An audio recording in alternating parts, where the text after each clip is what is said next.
Good morning, ladies and gentlemen.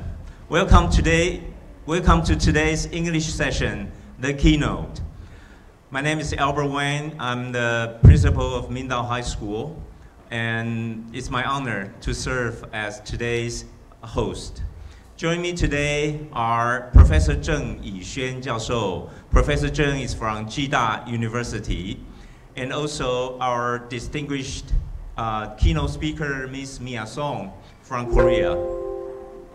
In this session, Ms. Song will share valuable insights into Korea's initiatives and accomplishments in international education through the Institute of APEC Collaborative Education, IACE. You will hear a lot of IACE today, so remember, that's Institute of APEC Collaborative Education. Following the presentation, Professor Zheng will participate in a 20-minute expert dialogue. Before we begin, allow me to briefly introduce Ms. Song. Ms. Song is an experienced program manager and international education development, focusing on fostering educational cooperation in the Asia-Pacific region. Ms. Song has been a teacher, elementary teacher in Uganda and also the Philippines, and also vice president of a member committee, and also project leader, founder of an audio-based knowledge sharing platform called Donkey, and also, of course, the program manager of IACE. So, without further ado, let's welcome Ms. Song to give the keynote speech. Let's give her a round of applause. Thank you.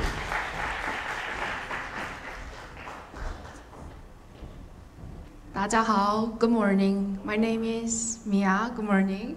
Thank you for being here.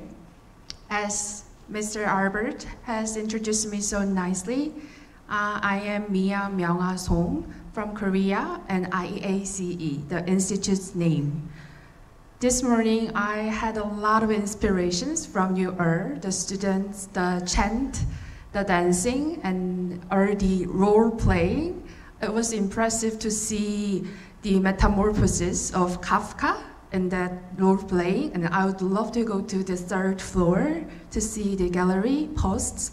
Yeah, so after my presentations, I might need to go there during the lunch. So today, I got a request from Daniel and the school to have some presentations under this theme, the past, present, and future of our institutions.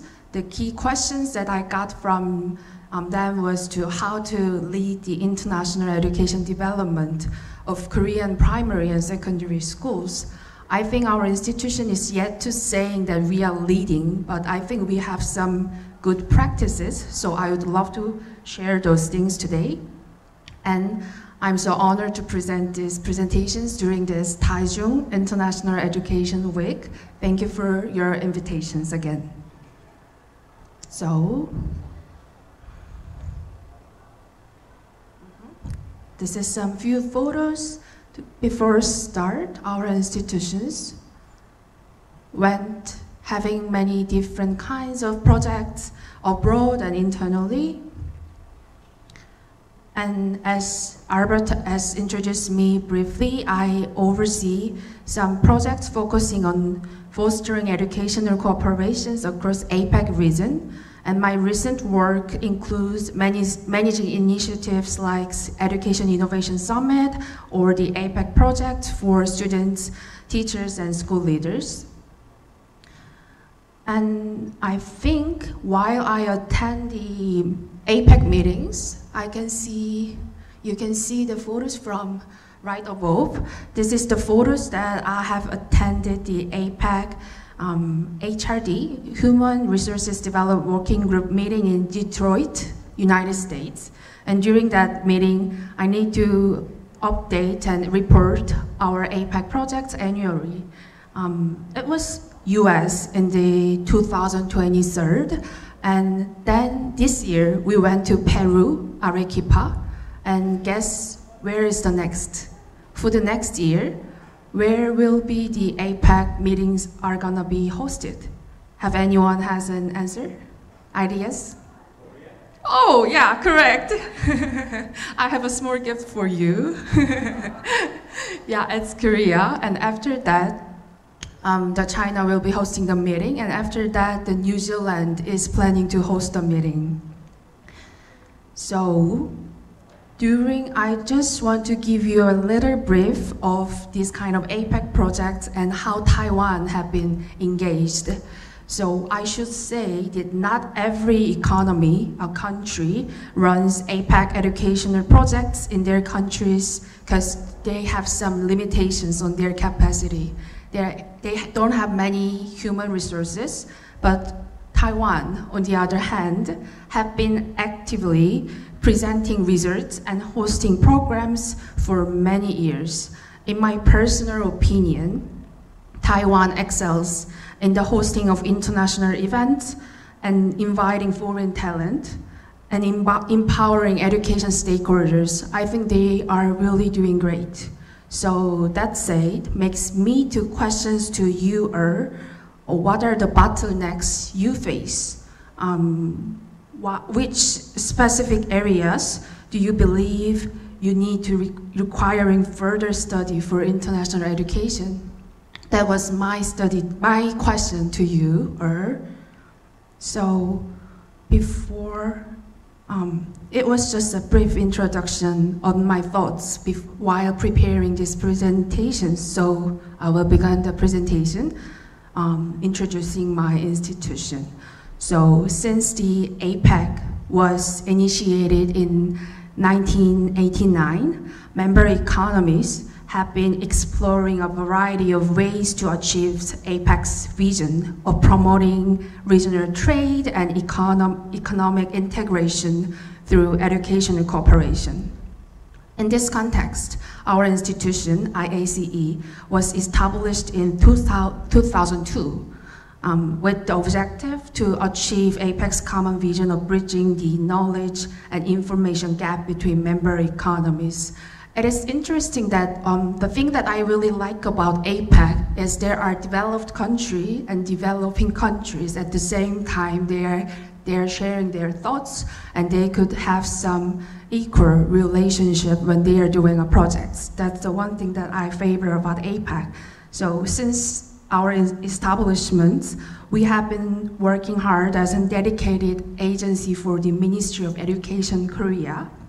And we have been carrying out various international cooperation and activities such as activating the establishment of teacher community and student exchanges, sort of that. And so this is our brief summary of HR status, human resources.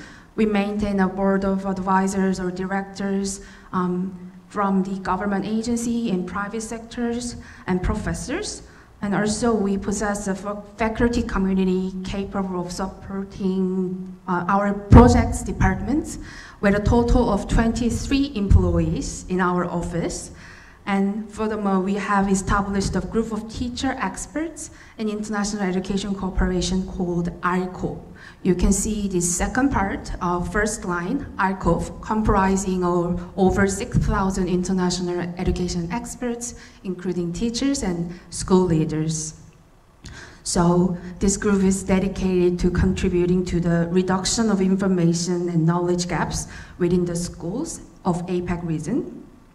And this network of approximately 6,000 teachers, and they are serving as fundamental human resources for regional education cooperations. I think we think the teachers are the key assets for us to success the education cooperation among APEC region.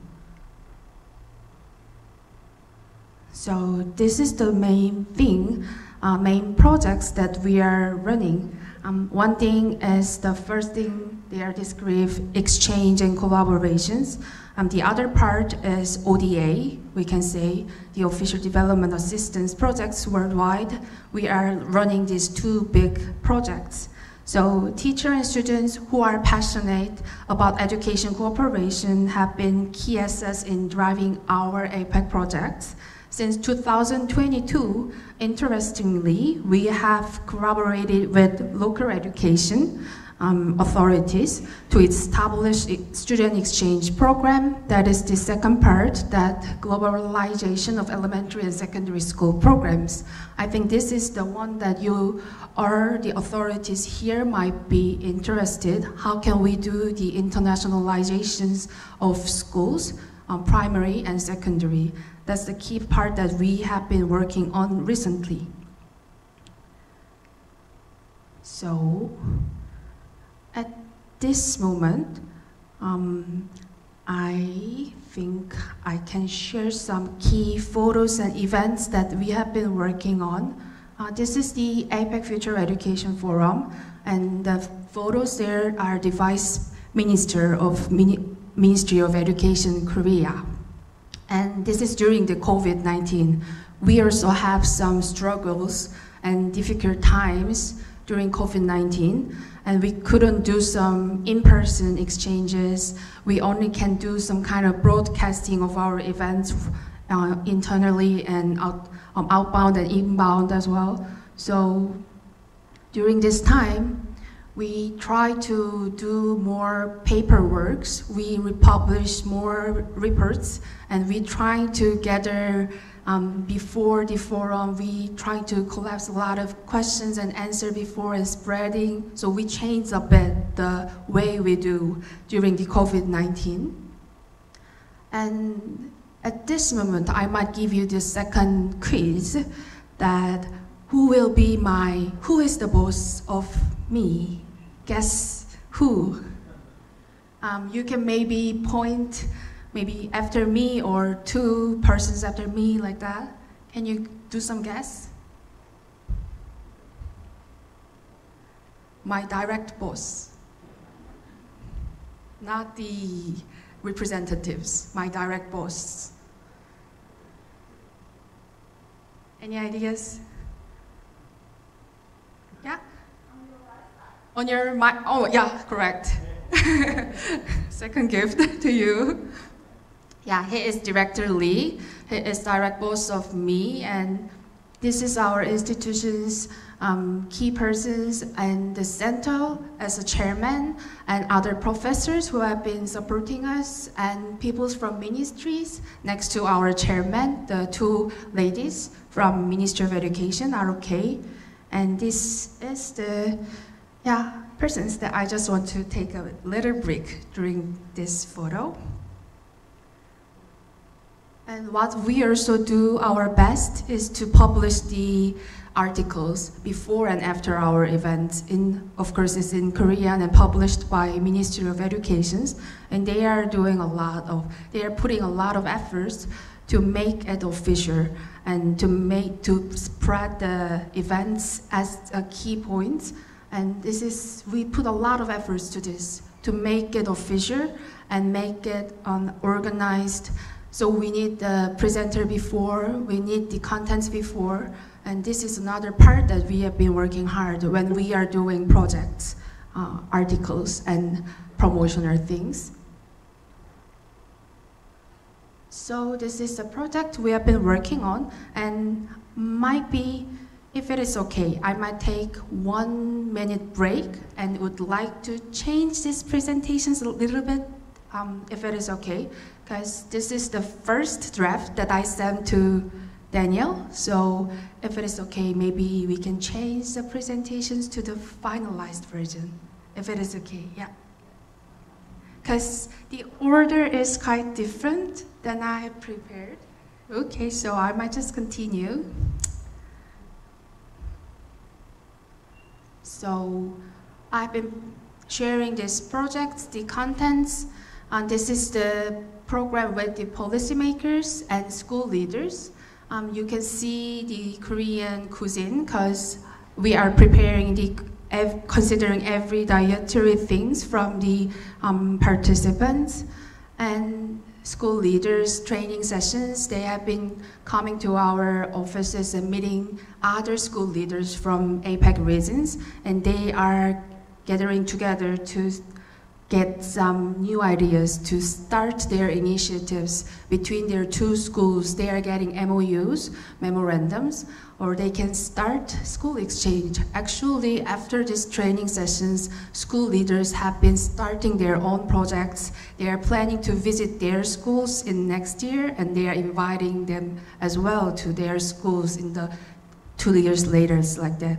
So they are having training sessions and they plan future together. Those things are what we do for activating the education cooperation among APEC region. And this is the policymaker part that we are running this program for more than 10 years, and we have been many graduated policymakers who are now working as high officials in many APEC regions. So we invite them to Korea and we train them and we let them found their questions for their policies. What is the problem? What do you think that is the problem, and what can be solved with the other countries' policymakers? We ask those questions during the sessions, and they are going back to countries and do some disseminations with their boss and with their colleagues. And after that, we are presenting those results in the final year-end conference. So this is the brief organizational chart of our institution and APEC as well. APEC is meeting-based organizations, I would say. The leaders' meetings might be the most famous one that for you as well. And among these meetings, educational part is at the center. The Human Resource Development Working Group is focusing on the educational issues, and they are inviting education-related policymakers. And this is the key things that we have been working on for more than 20 years, I would say. This is our organizational chart. And at the top, we have the chairman, Professor Park, who previously served as an ambassador of Finland, and followed by the president, Mr. Cha. Organizational chart. Yeah, this is the different part that I gave presentations to, but it's okay. So after Mr. Cha and chairman, under the Planning and Management Bureau, there are my team, International Exchange Team 1 and 2. Yeah, here it is. So this is our chart. My team is International Exchange Team 1, and these teams are focusing more on education cooperation. Yeah. So other than International Exchange Team, they are focusing on ODA. Oh.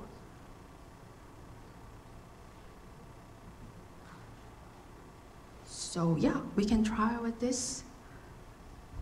Make it.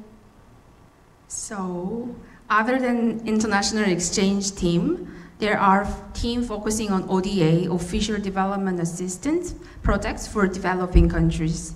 Their work includes building classrooms, advanced classrooms, and inviting young policymakers to Korea in collaboration with local Office of Education.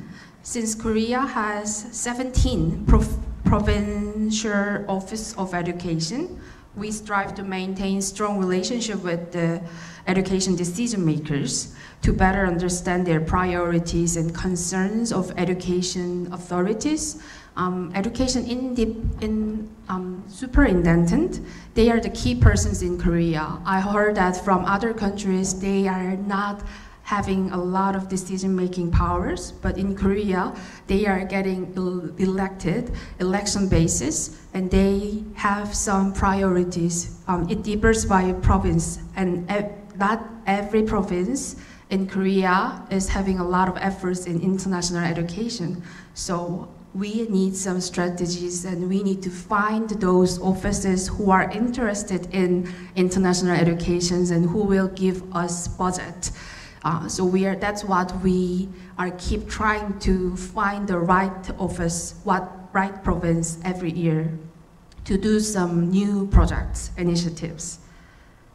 So, yeah, APEC and our organizational chart, I gave some brief introductions, and this was the HR part that I've introduced before.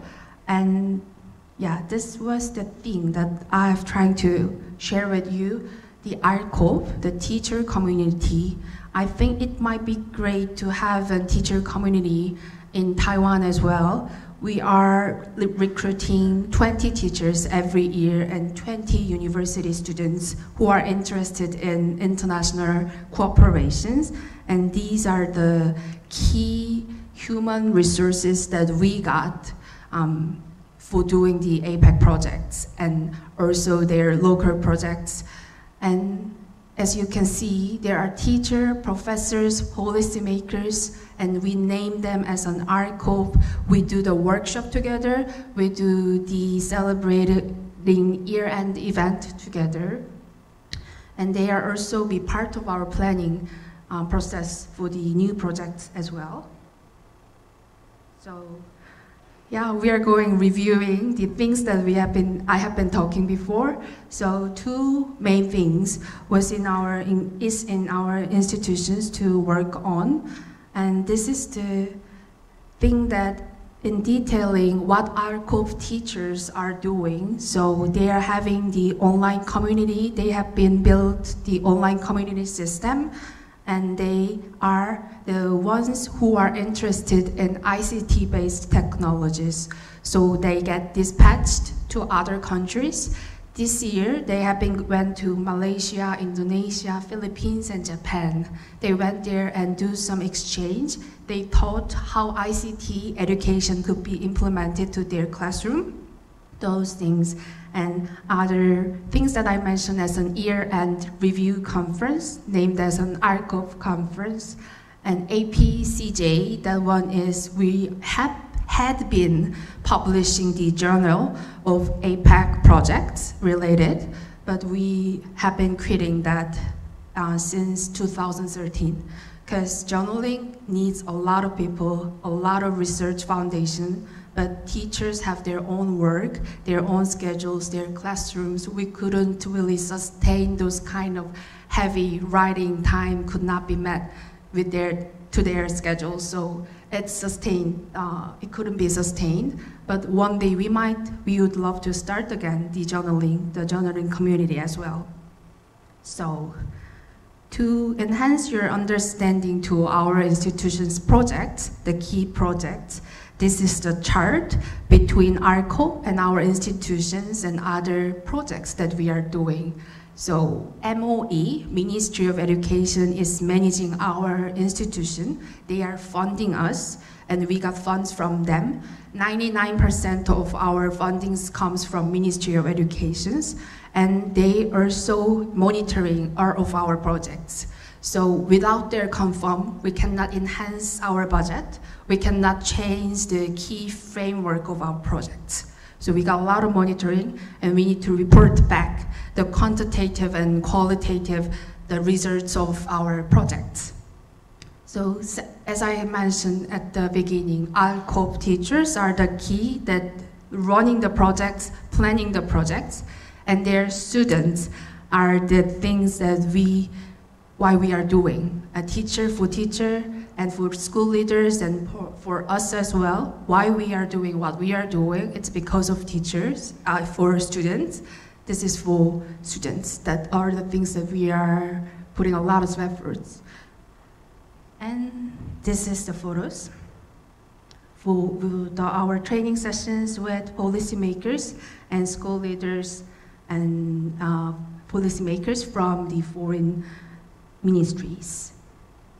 The part that I shared briefly before, what kind of strategies that we are using and what kind of difficulties and struggles that we have went through. That was the part, and this is the other part that I would like to share. The network that we have been putting a lot of efforts as well, this part, during last 20 years. I came this conference for my chairman.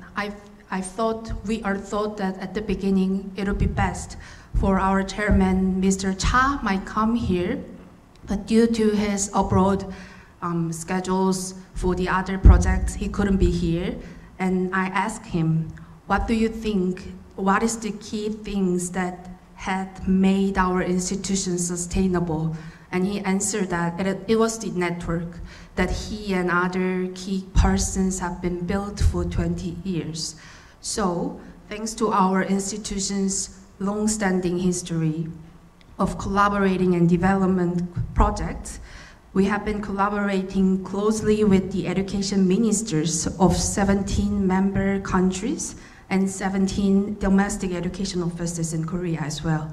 We could facilitate advanced classroom projects and supporting teacher-student exchange program with 9 domestic education offices.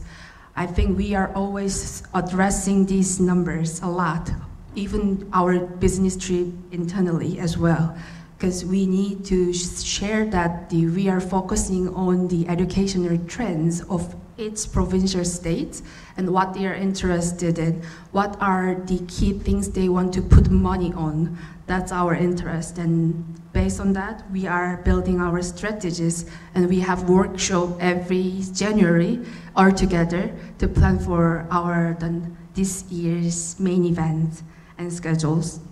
So, furthermore, we support teacher and student exchange programs in cooperation with international education departments of 9 domestic education offices.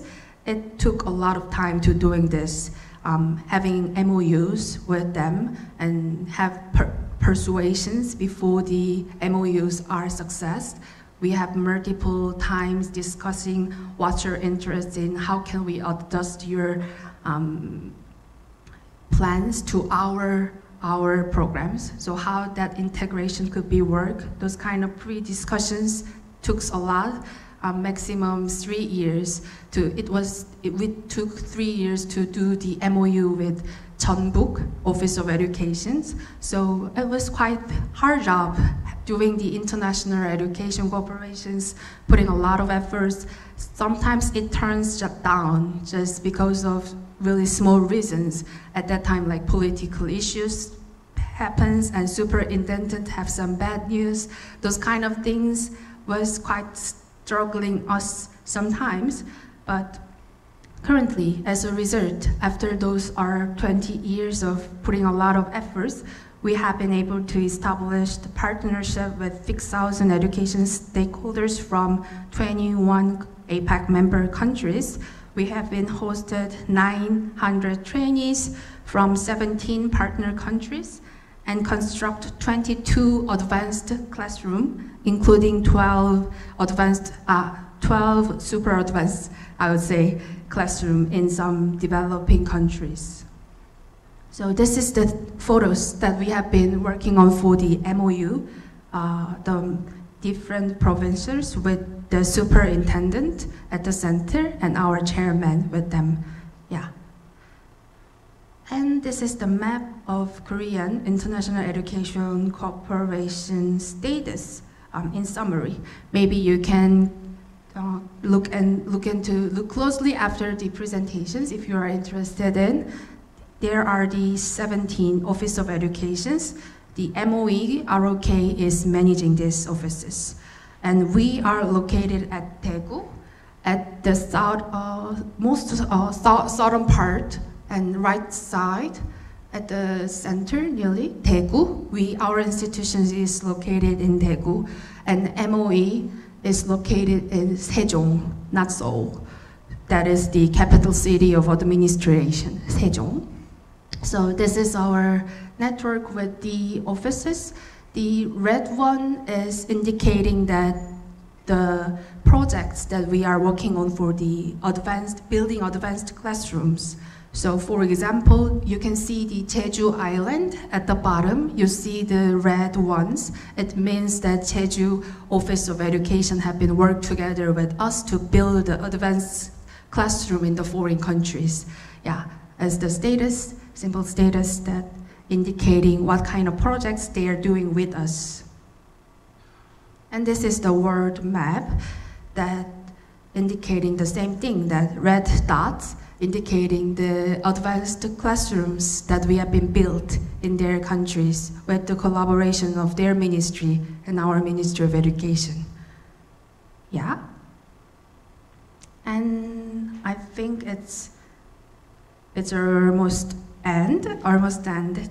I would like to conclude the presentations by sharing some photos sent by students, teachers, principal, and policymakers who attended our projects. And as you can see on the slide, we have been conducting teacher training programs aiming at activating student exchanges to bridging digital and information gap among APEC regions.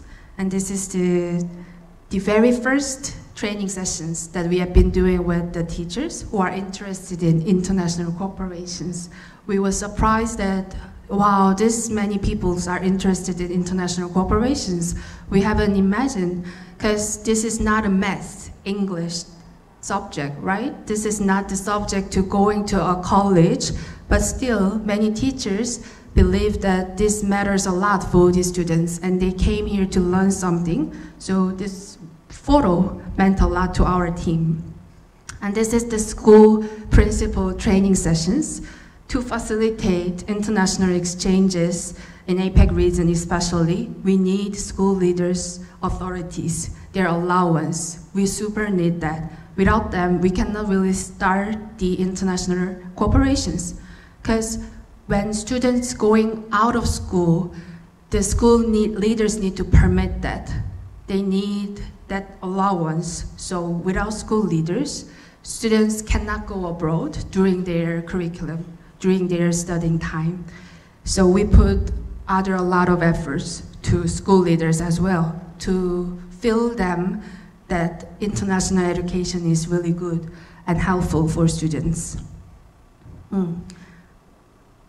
The key things that why we are doing these things with school leaders are because they don't really feel international education is needed in their schools. Maybe it might be the case of Korea only, but they think what matters more is caring parents, their issues, what kind of college that the students can go, and what kind of consultation systems are in schools, and what kind of club activities and extra club activities are in my schools, so that they can write some more lines when they go to college. Those things are, of course, the school leaders' key interested, and how they can get more fundings for those kind of related activities. But while doing our training sessions with them, at the last day of training sessions, every school leaders are fully agreed that the international education cooperation is needed. How can it be possible? How could that be possible? Because I think they also care about students, of course, and during 3 or 4 days of training sessions, they also met school leaders from other countries. They have an opportunity to share their thoughts with the people from different backgrounds, and they feel a lot.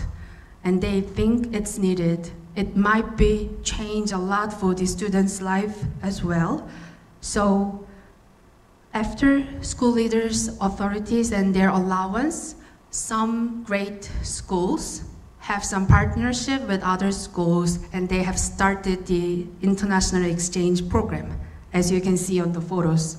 The students are sharing their posters, even during the online COVID-19. They send a lot of photos, and they do some exchange online. And after COVID-19 has been almost concluded, they went Singapore, they went to Indonesia, Malaysia, Philippines, even Cambodia. They went there and meet the students that they have been talking online.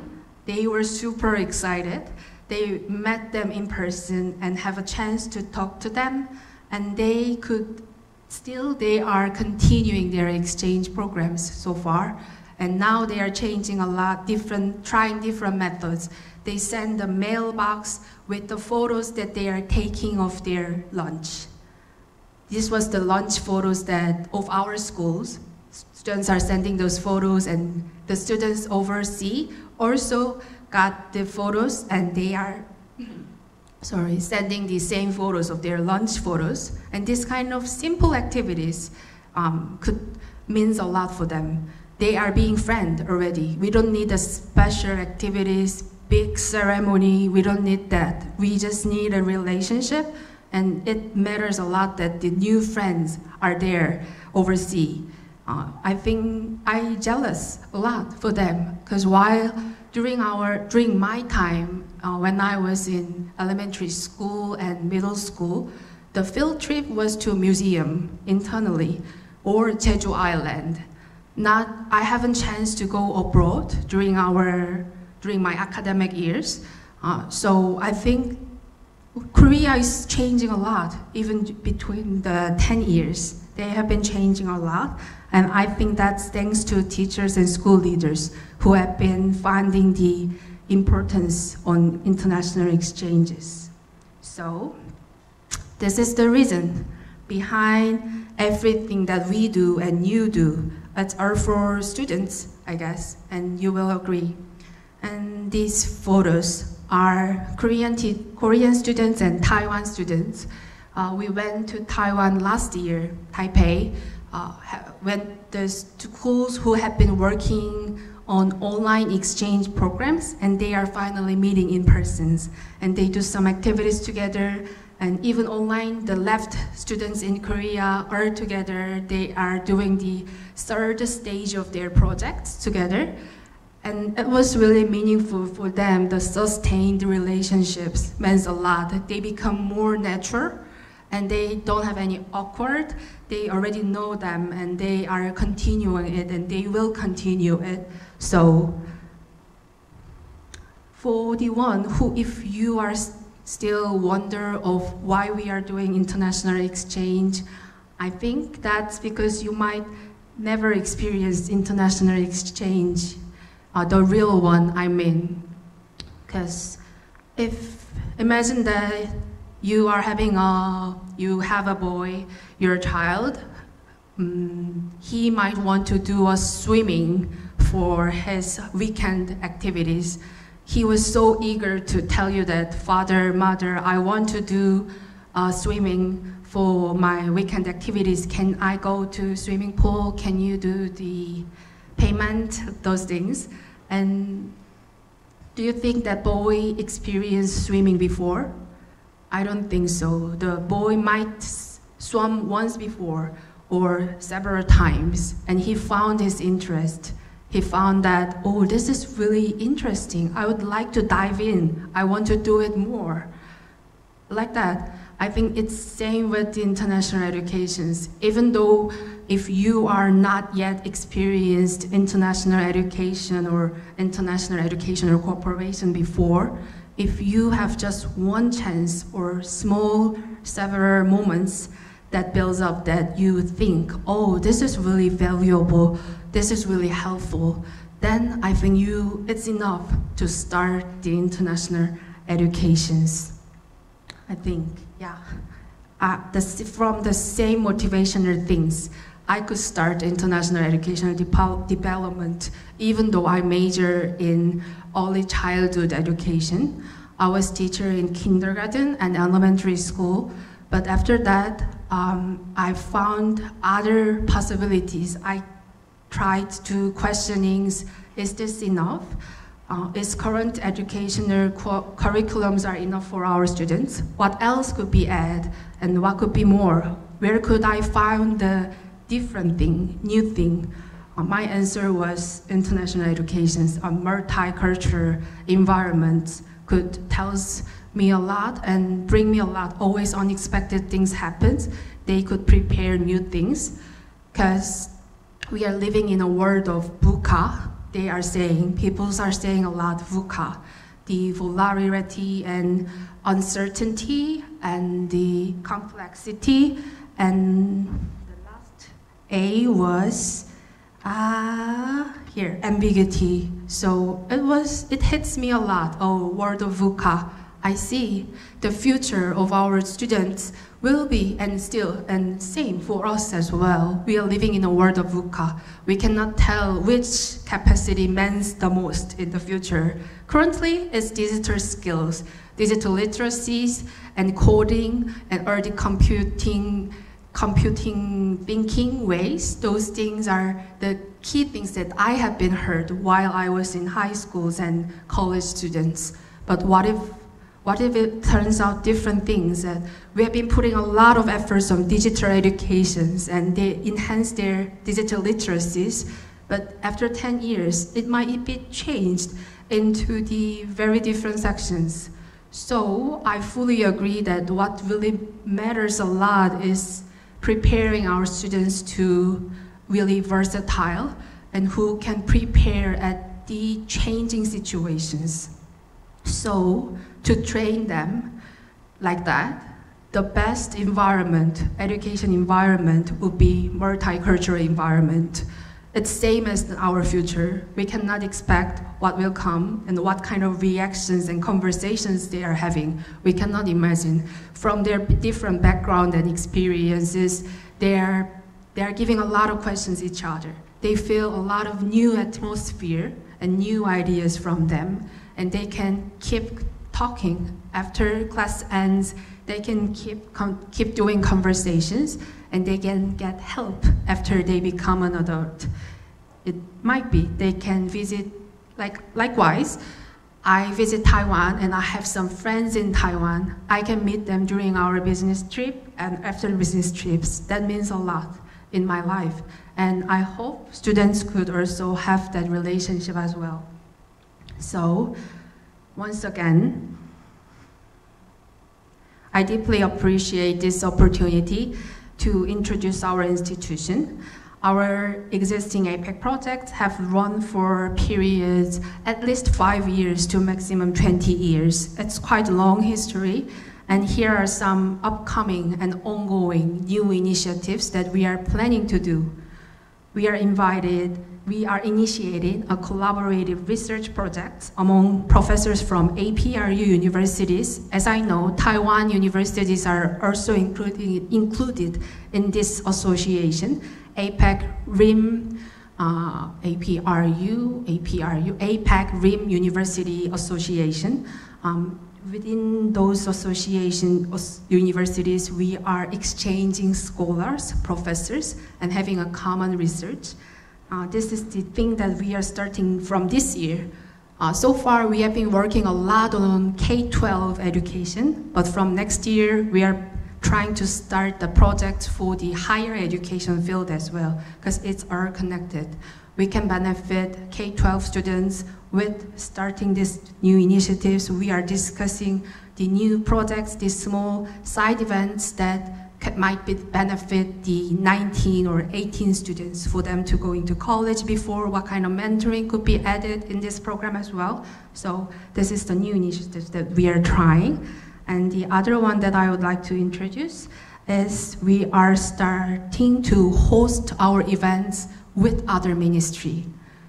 So far, we have tried a lot, our institution tried a lot to minimizing the gap of international information and digital gaps between economies. That's why we host a lot of training sessions and conferences for other countries. But I think we think that it has a limitation, because that's hosted by us. As long as we host, I think our messages delivers the most powerfully. So we try to do the co-hosting. This year, we are co-hosting the APEC Future Education Forum with the Thailand Ministry of Education, and we empower them. We transfer our hosting authorities, hosting power to. We just want to share with other economies so that for them to share their voices and what priorities that they are having in future education. So we will keep doing this, co-hosting a lot of events that we have been working on 20 years. We trying to co-host with other Ministry of Educations. Maybe it would be great if we could have some collaborative opportunities from Taiwan as well. So one day, maybe every APEC economies are having each APEC project that seems ideal for our institutions, I guess, because we are APEC's specialized centers. We are not only part of Ministry of Education Korea. So lastly, as I mentioned during the presentation, we plan to develop exchange guidelines based on the experience of the past 20 years and the teachers, ARCOP teachers, and those manuals are coming out in these years. And I think it would be nice if we can give you the English version of it as well, so that the newbie teachers who are starting international cooperation could benefit from that. So I would like to extend my big gratitude to all participants from ministries, as well as school leaders and teachers from various parts of Taiwan, even though it has some issues with the technical at the beginning. Thank you so much for your patience and listening to these presentations. This is my 4th visit to Taiwan, and once again, I've been touched a lot by the warm, kind people here, and I would love to come here again with my teachers and students. So I also would like to invite you all over to Korea next year. We are hosting APEC events, APEC Ministerial Education Ministerial meeting as well. So during that event, there might be a lot of side events. So if you are interested, it would be great if you can plan some events with your students to visit Korea. I will be happily waiting you in the Korea. So thank you so much for your patience. Thank you. 谢谢. Thank you, Mia, for giving us a wonderful presentation. This is for your 4th visit to Taiwan. Okay, I've been in Korea twice, and as a matter of fact, I can remember go back to 40-some years ago, Mindan High School has had the exchange program with high school in Seoul. Yeah, so yes, we should keep in touch.